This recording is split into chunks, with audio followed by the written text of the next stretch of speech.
Hello, everybody, and welcome to the debut of 5678, a podcast for Scousers, Merseyside, and Liverpool, where we talk about all things dance.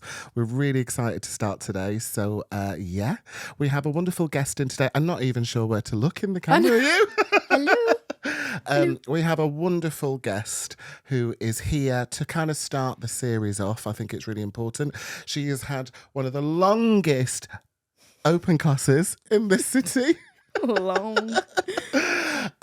My nickname for this lady was the Pied Piper of Heels. I'll tell you about it later. Yeah. We have the wonderful Paige Nicole Goulding. Amazing. Hello, everybody. I don't know where to look. I'm going to look down this one. I can't believe you're here. Thank you for having me. No, thank I'm really you. excited and I'm very honoured to be the first guest. So. Oh, you're going to smash it. I'm really excited. We Can't need to know a bit more about you, don't we? Because Okay. that's what we talked about. So, I can't wait. Are you ready to get started? Yeah, I'm nervous. I don't know why. I'm nervous. I think we're all nervous. I Yeah, think we should just relax and then just let it happen and see what happens. All right, then, sweetie. So, tell me a little bit about your dance journey. So, if we were Paige from Manchester at 6 years old, tell us about it. So I didn't start dancing actually until I was around 12. Yeah, I was a really late starter. Wow. I actually played professional football. I mean, I think everyone that knows me knows this. But Wow. yeah, I played football. So I was a football girly pretty much my whole life. Amazing. Up until the age of 16. But when I was 12, 11, 12, I started street dancing. And back when I was that age, you were either a street dancer or you did your ballet, your modern, your tap. So there was no at the minute in like, I can't get my words out.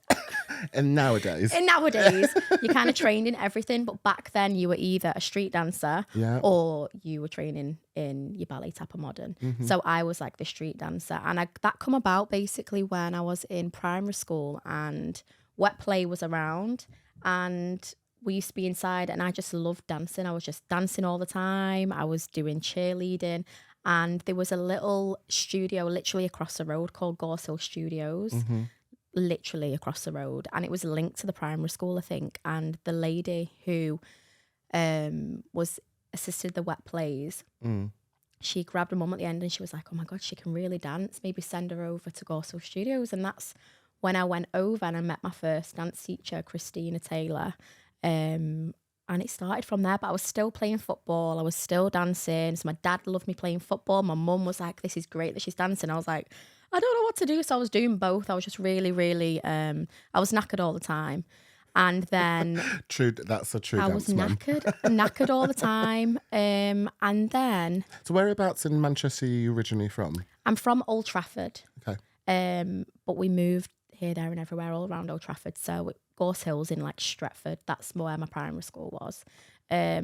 So yeah, we had a little dancing there, and that's where I met Christina, and that's where kind of my dance journey started. And she was pushing me here, there and everywhere, performing. And then I got to the age about 16, 17, where I had to start deciding on what I actually wanted to do, because I was starting to pick, A-levels and going down the A-level route rather than going to a dance college, because I got a sports scholarship. But then I was also picking A-level dance. So I was doing double sport course, and then I was also doing a dance course. And my sports teacher was like, my dance teacher was like, and I was like trying to do both. Yeah. And then, when I was 18, I had to decide where I wanted to go. I got offered a contract to go and play abroad, playing American soccer. No way. Yeah, so it was either that or dance, and then I picked dance. So we're here. So do you think that's where you get your kind of nippy, quick weight transference because of that football? Yeah, for definite. And it's definitely shaped me as a dancer, and I feel like that's where I got a lot of my strength from. And again, your agility, running here, there and everywhere. And I was training constantly in both. So maybe, I think that's where I got that from. So what brought you to Liverpool then? So you did A-levels, is that right? Or I did you my do a BTEC? A-levels. I did A-levels, yeah. Okay. In Oldham. My mum moved us to Oldham as well. Okay. So How was Oldham? It was okay. It kind of shifted my dance journey a little bit there, because obviously I was training with Christina Taylor, and then I think she moved us over to Chad, a cousin, and then I couldn't unfortunately travel to and from Oldham. I moved to Oldham when I was 14, so for a 14-year-old girl who just finished school, especially in the winter time, I'd have to get 2 buses to get to dance. And yeah, I wasn't able to keep that up, so I was just doing stuff in school basically. Oldham was great. It was very different from obviously what I was used to, and moving at that time when I was about 13, 14. You know, when you move into a new high school as well, I had to change high school. So, and at that time, you're quite vulnerable, aren't you? I think that sort of 13 to 14 before you've made those choices. Yeah. It's quite, and maybe possibly as well a bit of a different culture as well, isn't it? Completely different culture. So, you know, Old Trafford, Stratford, again, quite a big black community, quite mixed. And then Oldham would have been maybe not, I'm not sure. But nothing for dance there whatsoever. Really? And I had to go through school, and I honestly went through every different type of friendship group. I was hanging out with the smokers. I was hanging out with like the chavs. Like I know you can't say that. Sorry. I was hanging around with like different types of friendship groups. Yeah. Until I found my friendship group, which were like, who are still my best friends now, but they were more indie rock. So my style completely changed from what I was like. I had like this big backcombed hair. And oh my God, can we have some photos? Can we no, zoom it? You cannot. No, please. If we can just sort of like pop it in. No, I know. 13-year-old Paige. No, I know. I had bright red hair. Yeah, I went through like a bit of like an emo phase. Did you? But I was still dancing with my hair like up here, backcombed. But yeah, so Oldham was an experience. Yeah, of course. So then talk to us about Liverpool then. So you could have gone anywhere really, and Manchester, we're calling it, is the new London. Yeah. I don't think it was back then. No, there wasn't much. I think when did I go to uni? I think I started uni in 2017, maybe, was it? Or am I wrong? Oh my God, you're so young. 2017, I think, was my first. I might be lying. Is it your first year? No, was it? I don't know. Hang on. I graduated in 2006. Oh wow. I know. Wait, how old am I? I don't even know when I graduated. I graduated 6 years ago.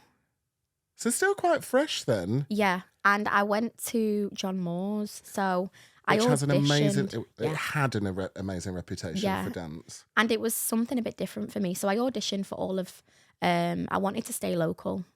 Local, obviously, Manchester, Liverpool, but there wasn't many degrees in Manchester at the time I was auditioning. And the place to go to was Lipper. So I had my headset on that, and unfortunately I didn't get in. Their loss. Yeah, unfortunately I didn't get in. So I auditioned for, I think I did Liverpool Hope. I knew I wanted to come to Liverpool. I just really like Liverpool. I've been here a couple of times with my granddad, and I just really enjoyed it. I loved the people. I was in a bit of a vulnerable position around that time. I had like 3 family losses before I'm like just that year before I moved. So I was like, I want to be close to home. So yeah, I moved to Liverpool, and I'm still here. And you're still here. I'm still here. So what was your experience like at John Moores? Because it did have a really good reputation. It did, yeah. Especially if you couldn't go to what we used to call sort of drama schools back then, those kind of conservatoires. Yeah. That was your next step, wasn't it? I hated it the first year. I'm not going to lie.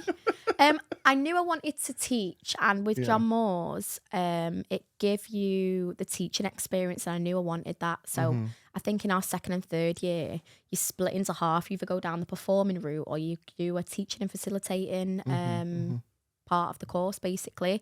And I always knew that I wanted to teach. I wanted to perform as well, but I wanted to teach, and I also wanted to train in something completely different. So I obviously had a lot of like street dance experience. That's what we called it back then, street dance. And it was hip hop. Again, there was a whole film, street dance. Yeah, it was Manchester, so I didn't really have a lot of commercial training or training in any other areas really. And John Moores I knew was going to be completely different, and it was training in contemporary and somatics. So I knew I'd be challenged in that sense. But when I Starting my first year, I hated it. I was like, what is going on? I was like, you know, I was 18. I was a little bit cocky. I was a street dancer. I was like, why am I doing this? Why am I breathing? She's from Oldham. Why am I breathing? Like, we would lay on the floor a lot, but I didn't fully enjoy it too much. I'm not gonna lie. But I made sure that I was taking class, which a lot of my peers weren't. I was taking class. I was trying to network, trying to make new friends here. I was going to Rare a lot. I was just trying to go to as many classes. I think I was going to classes at MDI at the time as well. It was called MDI. Yeah. So, that's what I started doing here, just networking, doing my contemporary degree, which I loved in the end. I did really, really enjoy it. And I think it's really moulded my movement quality now. I think it's had a massive impact on that. So I'm glad I went. And do you think you've realised that in sort of later down your sort of since graduating, the value of the training? Yeah. Because I still value some of my training, but at the time I was probably absolutely vile. Yeah. And I'd like really you said, do. a bit cocky with the teachers, but then 10 years down the line you go, oh, yeah. I get it. I get it. No, I did. And it's something, it did click. Third year, Bernard, I loved to pieces. He was my lecturer and he was actually helped me with my dissertation. I was assigned to Bernard. So we become a little bit closer, but I'm not going to say he didn't like me in the first year, but I felt like he was picking on me a lot. And if he's probably going to watch this, he'll know. But I had a conversation with him in third year because I felt like he was constantly picking on me, picking.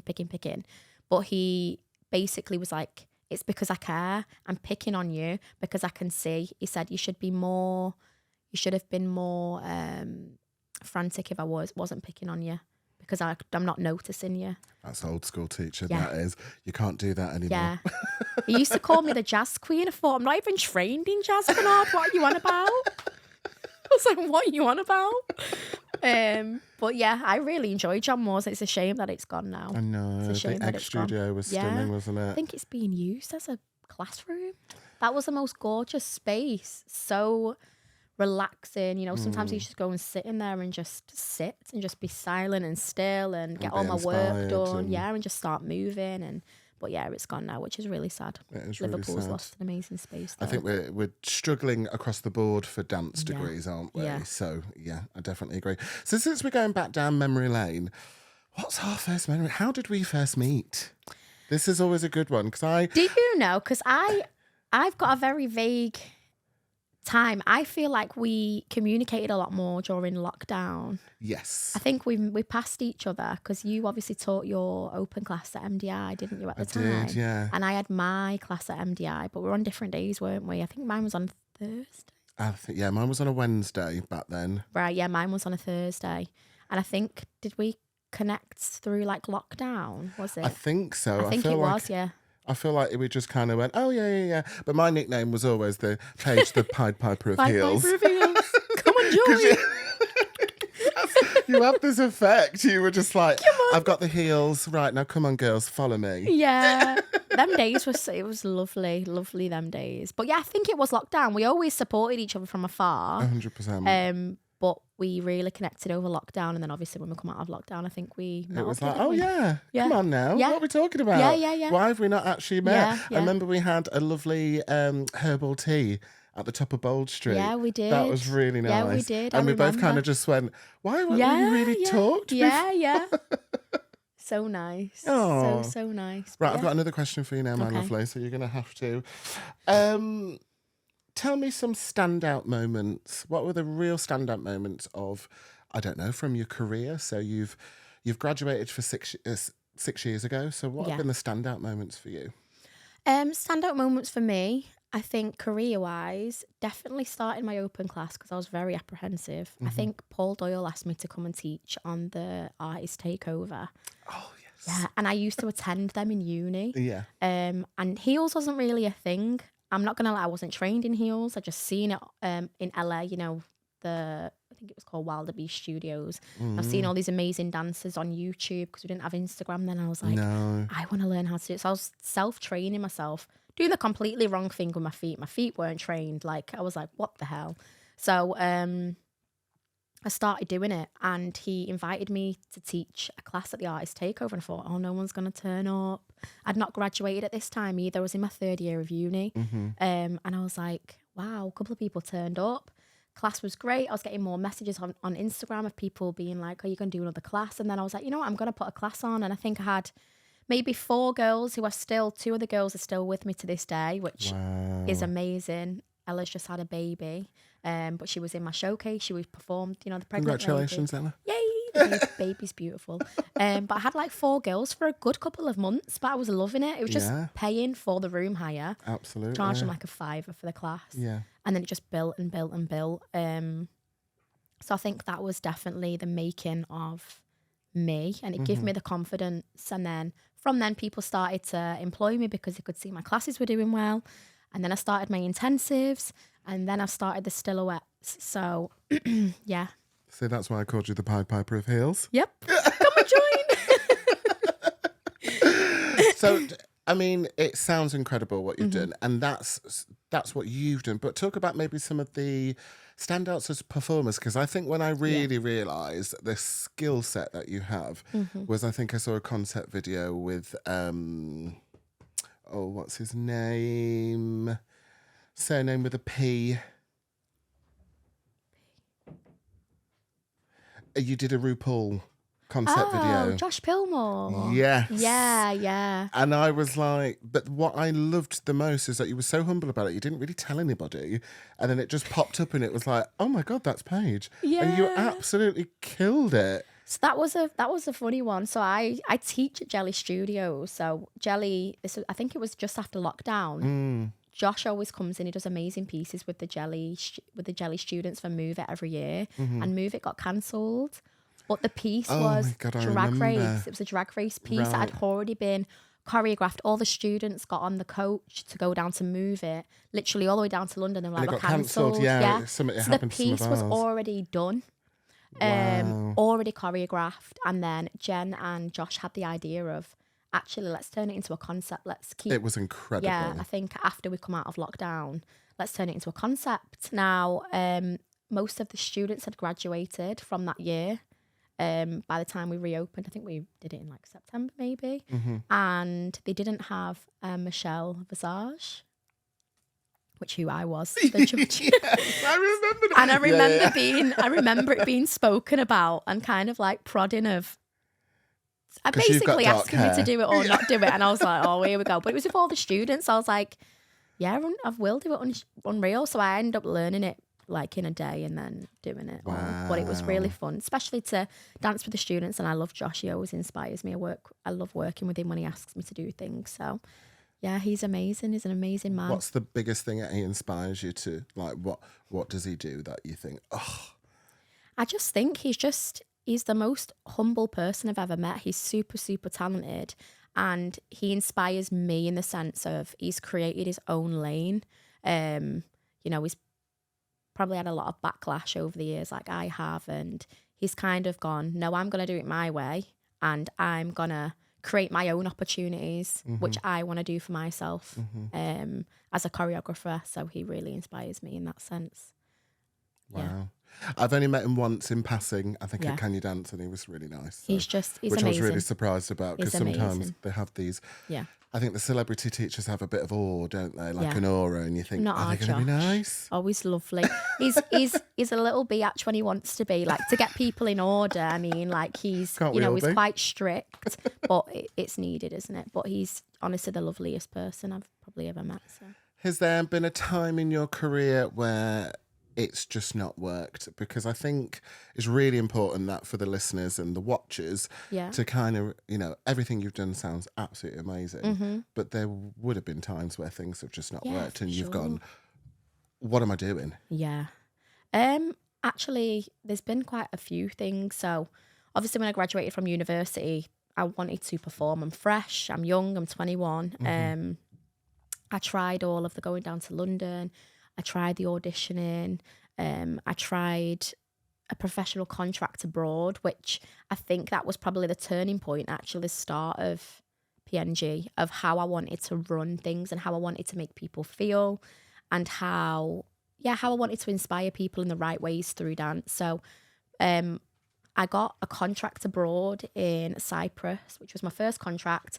I was buzzing. Oh, hot though. Yeah. I mean, it's relentless. And it was like think there's like 2 sides of Cyprus. It was a Turkish side, so it was actually like in Turkey, but like the Cyprus side. I'm not too sure. So the rules might have been different as well. Yeah, but I went over there and they basically sent me home.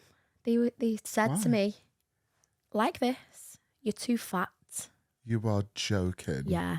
The man, again, there was nobody, it was very unprofessional to be fair, but the way it was put to us is that I'm too big to be on the job and sent me home. So I was like, hang on. I was like, hell to the no. I was like, no. At 21 as well. I mean, you're so impressionable as well, aren't you? How did that make you feel? And tell us. It was very, I don't know what to use with the right word with it, but for me, I know what type of person I am. I came home, I came straight to my dad actually, because they actually sent 2 of us home. So I flew back to London rather than Manchester with the girl that also got sacked for being too fat, which none of us were fat. Like that's a worse word to use for us. So I came back with her and then I went straight to my dad's in Bournemouth, who lives down south.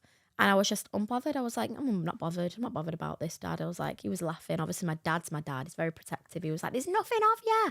Da, da, da. And again, it is what it is. And I just, I put like a post up on Facebook about it just to let people know, because I felt a little bit embarrassed. Not that anyone knew the real reason, but I wanted to make it clear the reason and let people know that this has happened, because I wanted to raise awareness for it.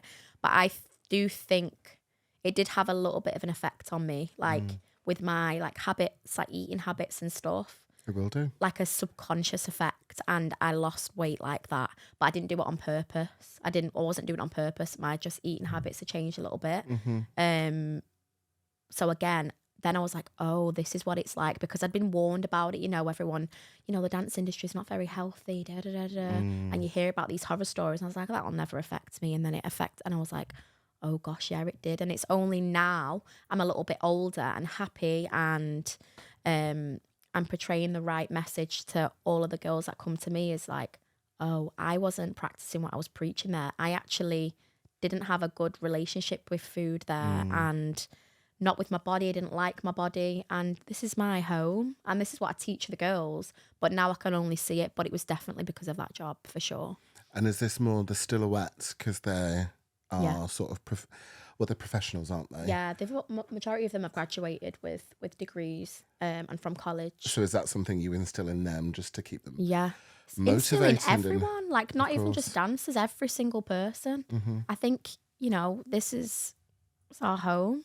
As long as you're hydrated and you eat your 3 meals a day and you're eating a balanced diet, like it's really important. Yeah. So, yeah, that was a bit tough. If you could go back to that sort of young Paige again, would you have done anything differently? I don't think I would have, because I'm very, very content with where I'm at the minute, with the people I've met. And I feel like, if I would change things, I probably wouldn't be here now speaking to you or have whatever I have. So I definitely wouldn't change anything. Of course, there's things that I wish would have happened. But no, I wouldn't change it. I don't think I'd change. No, so you're happy with the journey I'm happy. so far? I'm happy right now, yeah. Yeah. Having a ball.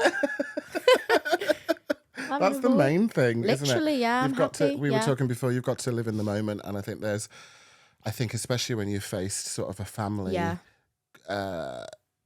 passing away, a family member, it just put things into perspective, doesn't it? That actually life is far too short. So short, yeah. And you've just got to get on with it, I think. And all those little tiny things. As insignificant compared to maybe what you've just been through. Yeah, for sure. So speaking of that, who's your biggest motivation in dance? You said Josh Pillmore, you said Bernard, but is there somebody else that always, and I know we've talked about you're a big believer of collaboration and clapping for other people in the city, and I think we've both talked about it, we could do a lot more of it. But who is your biggest motivation? In the world, in the dance or in world, here? In the dance world, maybe. Or actually, do you know what? Anybody. It doesn't, because at the end of the day, it's what gets you up in the morning, isn't it? That's a tough question, actually. There's lots of different people. Like, I love the women I work for. I think they're just incredible. Like Jen, Maxine. I think what they've created is amazing. And when I inspire to have something like this, maybe when I'm older, so it's lovely being in their environment and teaching on their faculty. And Claire's an amazing woman. I love Claire. Just all the women. I just love so I do it for all the women. Oh, yeah. You know, we went to college together. Did you? Did you?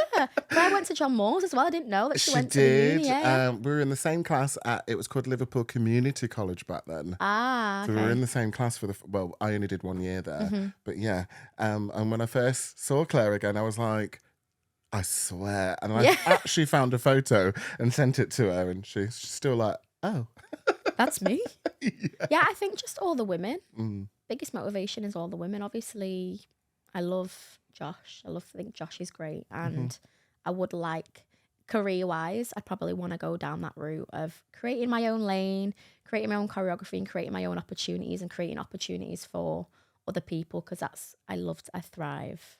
But yeah, they're my biggest inspos, to be fair. You're one of mine as well. Give over. I just love you. You are? I'm too old. No, you are not.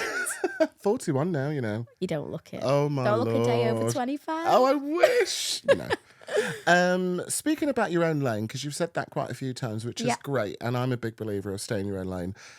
Not in a horrible thing, but, you know, do what's your best at, isn't it? And do what makes you kind of really thrive. What's your biggest gripe in the dance world? What do you mean? What really knocks you off, your big gripe? There's a couple of things. Okay. Now's the time. I'm scared to say the wrong thing. Everyone's going to come for me. No, there's a great thing called editing. I don't think there's like in the performance industry, I don't think there's enough opportunity for everyone. I found that, and it's obviously got a lot worse after lockdown. You know, these massive agencies doing these big open auditions, and they already know who they want. For me, that's very, very frustrating, because although people are getting the opportunity to audition, they're also not getting a look in, which I think, because they already know who they want. It also comes down to networking, and I completely understand that, because it's really important. But for example, somebody like me who doesn't live in London, you know, if I'm not at class all of the time and I'm not getting my face noticed, I could be a lot more talented. Not saying I am. I could be a lot more talented than somebody that's just booked a job for a world tour or something. But because I'm not in that class every day and I'm not getting my face seen every day, I'm not going to get that opportunity. So it's a good thing and a bad thing, but that really knocks me off. Is that, especially when, you know, jobs come up north, Eurovision, Liverpool, and London dancers are still getting used. Well, that's one of the biggest questions, isn't it? Yeah, which London versus Northwest. Yeah, like that's, you know, it's an opportunity for us, Dance of the North. It should be. And it should be an opportunity for Dance of the North, because there's amazing dancers up here. So that's a narc of mine. And also for the companies, they don't have to pay subsistence. Yeah. If you think about it, like your companies, listen well, you don't have to pay them to live here, because you can just use the artists that already live here. But I also so you're think, saving yourself thousands. I think it bleeds as well into, is there that many opportunities in London anymore? Because why are them dancers having to travel all the way up here? Because I don't think, and I think obviously commercially for me, I don't have a lot of knowledge maybe in like the cruise ship lines and stuff like that, but in the commercial industry, I always see the same people on the same jobs with the same, and I don't really see any newbies getting the opportunity. Any rotation. Yeah. To be honest, I think from my experience, it's always been like that. It's that kind of going to class and you getting booked, and then I think you've got, they call it the 3-job curse. You do 3 jobs and then it's the next one. But I think they're still holding on to those people now, isn't it? So the rotation's a little bit smaller. So that's a bit frustrating. Yeah. Not even for me, to be fair. I don't really want to perform anymore. I'd like to, but that's not my vision. That's not what I want to do. That's not where I get my thrill out of doing. Of course. But for graduating students that I've worked with for like 3 years, or my girls that are, you know, still wanting to perform and stuff, them not getting a look in, it's quite frustrating because when the talent is, they're very talented, but then it's a dog eat dog world. The dance industry is very, very difficult. It's a difficult one to crack, especially the commercial dance industry. But that's quite frustrating. Yeah. Said so professionally. I love it. I do want to hear the second narc though. Come on, let it rip. Let it go. I don't know how to word it. Just say it how it is. For me, as another narc is just not clapping for others.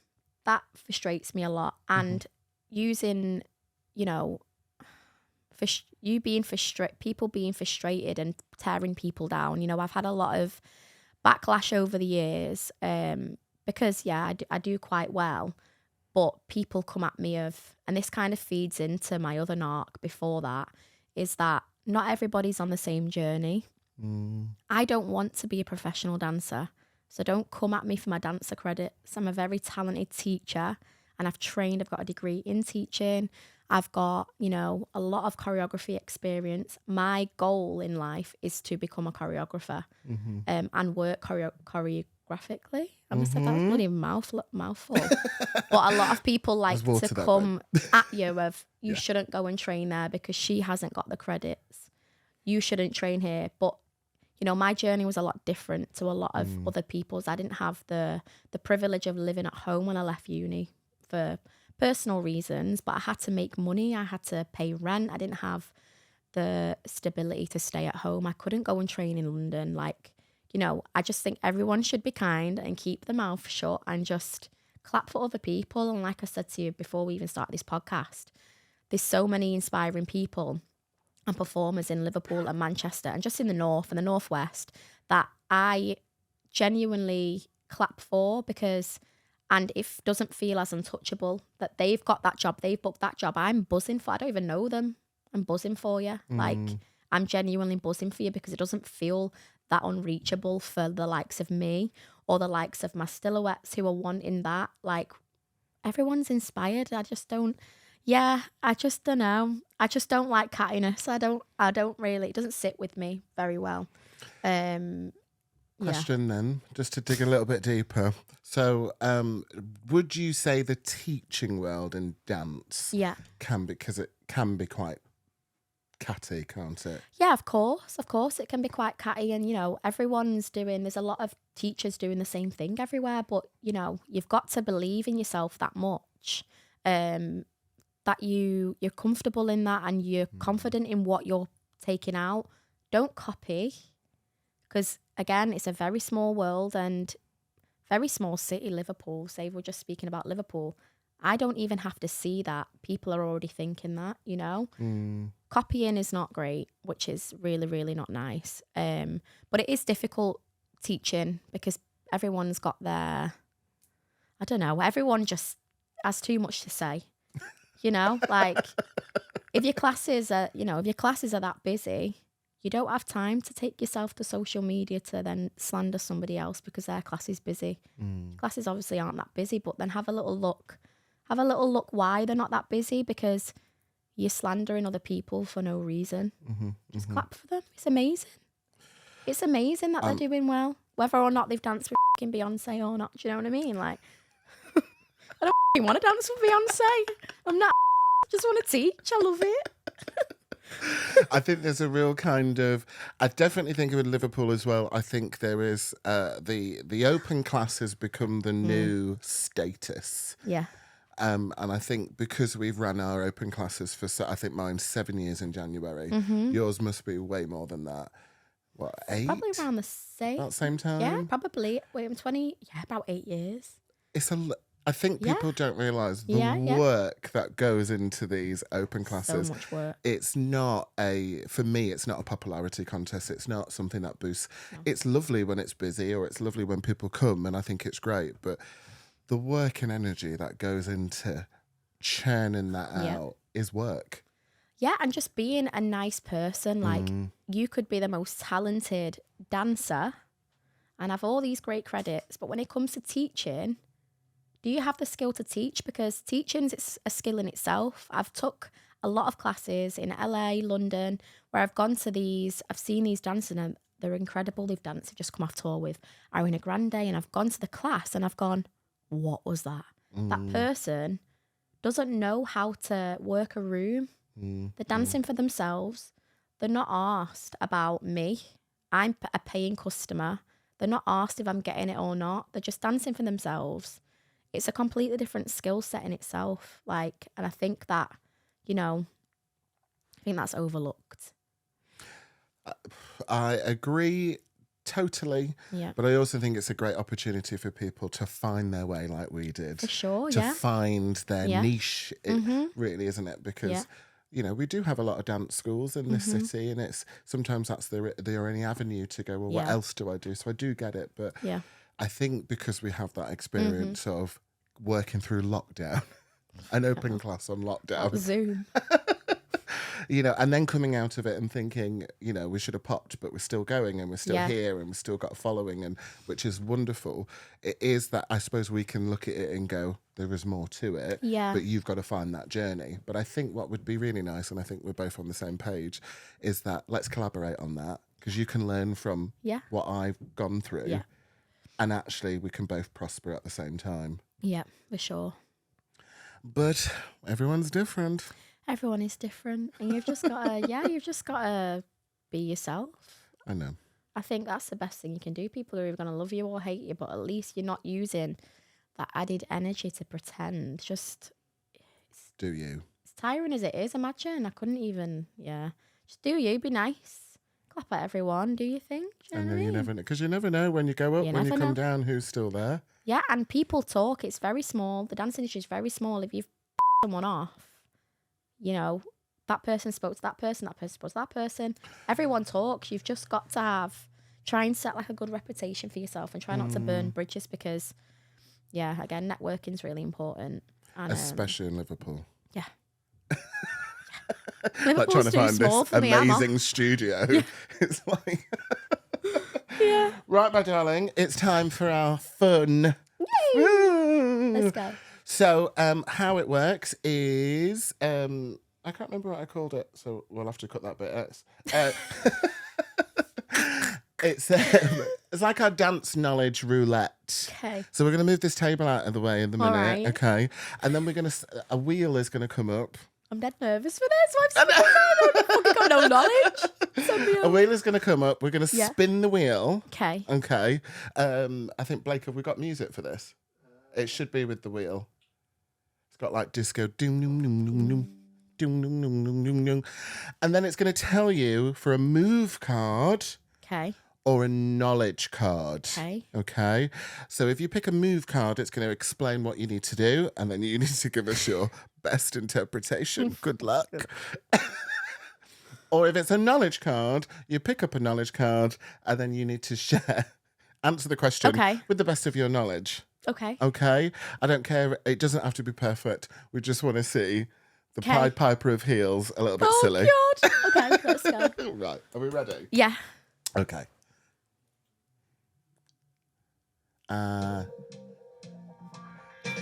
Hey. Ding, ding, ding, ding, ding, ding, ding, ding. Oh, we've got a theory knowledge card. For God's sake. So it's a grey card. You can pick any one you want. Okay. So I'll do it this way. There you go. I'm not going to be good at this. I'm more of a dancer than a theorist. Right, come on. Okay. So read the question out. Oh, God. How would you define the role of dynamics in dance? Can you give an example? Oh, that's very, very university. Define the dynamics. The role of dynamics. The role of dynamics in dance. I'd say... I don't know how to work. Dynamics, big, small, short, yeah, there's different fast. types of dynamics, isn't there? Like, sharp. Is that right? Yeah. I know how to do it. Well, then do it. I just don't know how to say it. Do you know what I mean? Yeah, they're important anyway. They're important anyway. They're important. Oh, well done. Thank you. Done. You haven't finished there. You've got two more to go. Okay. Roll the wheel. Dude, I want a move card. I want a bloody move card. No! Oh, no, card! Sick. God's sake.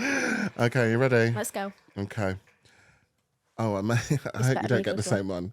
Might Let's be really go good. with this one. Are you going with that one? Okay, here we go. For God's sake. How would you define the term quality of movement? Oh, that's a good one. I always have to put that in feedback.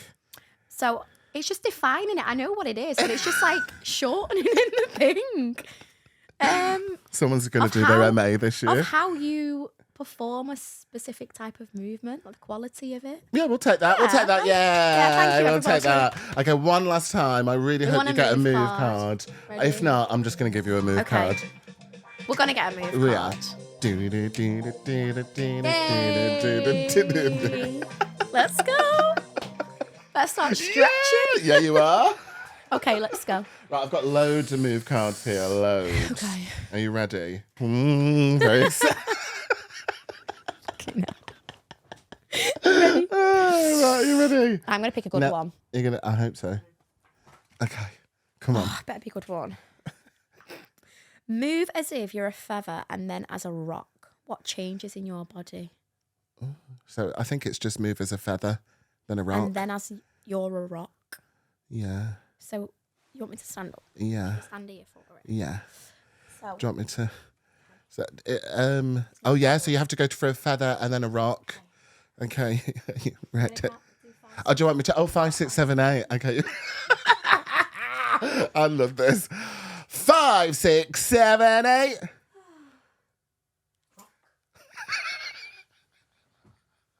You do that one more time and look at the camera. Can you do that one? Yeah. I want you to be. Do it again. Let's go.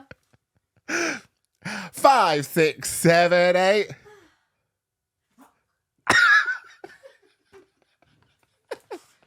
What do you reckon? Thank you. I think we should do another move. Okay, let's go. And I don't care about the wheel. That was good. That was really good. Contemporary degree coming in there, Honestly, honey. I can see the twirl of Tharp. Right, here we go. Ready. Are we going for the end ones all the time now, aren't we? I know, I feel like I'm just... All right, you're in the mode. Can you show us how you dance if you were in a really tiny space? I think I am, so what do you want to do? Should we do a new one? Yeah. Okay, put that one aside. Are you ready? Right, here we go. Okay, I'm going to go this end. Okay. I loved that feather rock. Thank you. You're welcome. Show us a move that represents happiness. What makes it feel that way? Ooh. That's quite... It's like layers of the onion. What? Happiness? Yeah, just show us a move that's happy. Oh, I don't know. Makes you... What do you do? I've got no belt on my jeans, so I'm not standing up. I feel like mine. Show us a move that represents happiness. Okay, shall I count you in? Yeah. Okay, here we go. 5, 6, 7, 8. Oh, that was lovely. Simple. And in a small space. So we actually blended the two. Yeah. You happy with that one? Yeah. Okay, so that goes viral. Don't be copying. Stay in your lane. Stay in your lane. Okay, so last question, Missy. Yep. The big question. Liverpool versus London. What's your thoughts? Thoughts are on this. Mm-hmm. Very different. So Liverpool's very different and London's very different in terms of the atmosphere in classes, the atmosphere of how things run. I think Liverpool is very friendly, very open, very warm. And then when you go to London, just being down south anyway, just very like... Getting on the tube. Quick paced, manners lack down there. I'm sorry if you're from London, but they do. I panic when I'm down there just because everyone's so like all for themselves. But the when you go to down there for class, it's just very realistic of how the dance industry is basically. So I think if you're a Liverpool dancer and you train here a lot and you don't really reach out to London, I think it's really important if you're wanting to be a professional dancer and you wanting to perform to get yourself down there. But I do think you don't need to be down in London to be a professional dancer. I'd probably going to get a load of backlash saying that, but there's a lot of training opportunities up here that are just as good as London classes. That's basically it. So talk to me about what's happening for Paige we're in November now, so what's happening for Paige from now until Christmas or even January? So at the minute, I've got a solo performance coming up with impact at Factory on the 19th of November. So it's in like 2 weeks from now. All of my intensives and classes are still on and running up until Christmas, so they've already started now. And I'm still just training my girls for a very exciting project. Oh, I think I've heard, but I can't say anything. January. Oh, is it January? It's being filmed in January. Oh my God, I'm so excited. Yeah. So yeah, that's basically what's just going on for now. Yeah. Fantastic. Yay. So how do you feel? You've finished? You've done it? I feel great. I don't think I did very well at theory questions, and I can dance, so come to class. That burst of energy will be a lot different in open class. Are you sure? Yes. Oh, quick question, Paige. Are you coming to our fundraiser? Yeah, when is it? 17th. Yeah, I'll be there. Sunday. It's a Sunday, though. What time? 3 till 6. Can I come a little bit later? Yeah. Can I come like 4:30 till 6? You'll miss quite a bit of it, but you'll still see it. Come, can't I? Yes, in the Baltic Arts Bar. Stilly's train till 4. Or I can move the training forwards. Me and the girls will come. Can't you come a bit early? Move the training earlier? That's what I'm saying. I'll move it. Oh, yeah, forward. Backwards. Yeah, that's it. I'll move it backwards. It'll be a great day. Yeah, I would love to. So we've got lots of performances there. Fabulous. Exactly. Oh, yeah, KA mentioned Yeah. that. Yeah, that's what she mentioned, yeah. Yeah, because we wanted you to perform. Yeah. If you still can, you've got a week. I'd love it. Yeah. We've still got a space. Yeah, we'll have a little talk and chat. Yeah. So I just want to say a massive round of applause and thank you so much for coming. I want to hug you, but I can't. We've got like... We'll give it a hug. We'll get... I really appreciate it. Your story's amazing. So yeah, so I'm just, and then this was a edit. So guys, thank you so much for tuning in to our very first podcast. Here's a bit of a rundown of what's happening in November, December this year. 5, 6, 7, 8.